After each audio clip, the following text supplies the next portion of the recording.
I can hardly believe this. This guy actually used such simple tools to build a hydropower station, solving the village's electricity shortage that's lasted for years. Now, even during peak hours, no one needs to fear blackouts. First, he cleared and leveled the channel, laid down cement boards, and built an underground drain to act as a water outlet before completion. He poured cement along both sides of the trench, making sure the base was rock solid.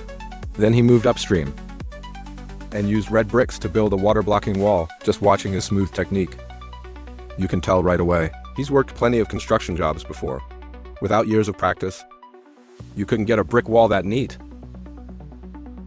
He left a gap in the middle of the wall as the water outlet for power generation. He cut a 1 centimeter deep groove at the outlet to install the gate. In no time at all, the wall was finished. Then he coated the entire wall inside and out with cement, wiped it down with a sponge, and smoothed out all the rough spots. He placed 2 red bricks in the center and made a metal gate. Once the gate was in place, he brought over 2 cement boards and set them downstream of the outlet, forming a water channel. He bricked up the sides and covered them with cement. The design looked absolutely awesome. Next, he started making the water wheel for the generator. He drew 2 circles on the ground, one big, one small. Then, with just a ruler and his brain, he pulled off a pro-level move. So slick that even college grads wouldn't figure out how he managed those perfect 8 equal divisions.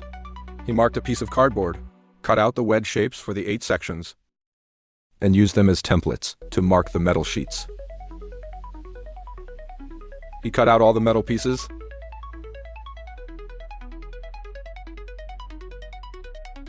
and laid them around the outer circle. Then he put his apprentice welding skills to work, welding each piece one by one. He made 2 of these welded metal circles and added a ring of rebar around the outside to make them even sturdier. Next, he prepared the connectors for the metal sheets. The central shaft was made from a steel pipe. He placed the shaft in the center, welded 4 steel pipes to it, and locked it in place. Then he welded on the fan-shaped blades and a metal circle inside to give the blades extra reinforcement. He placed the second circle on top, then welded a bracket to support the wheel. After that, he attached an old pulley to the wheel for power transmission. He secured the shaft with a clamp,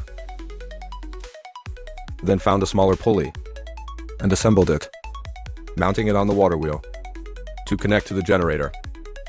And just like that, the water wheel for generating power was done. He installed the wheel, then mounted the generator. After connecting the belt, he fixed it in place. He even motorized the gate, so it could open and close automatically. High-tech and impressive. And just like that, the hydropower station was complete. He blocked the drain to store water, then opened the valve once the water level was high enough. The moment the gate opened, the wheel spun like crazy, with no intention of stopping. It drove the generator at full speed, powering a fan and a white incandescent lamp, both running perfectly. No surprise there. So what do you think of this hydropower setup? Leave your thoughts in the comments. See you in the next one.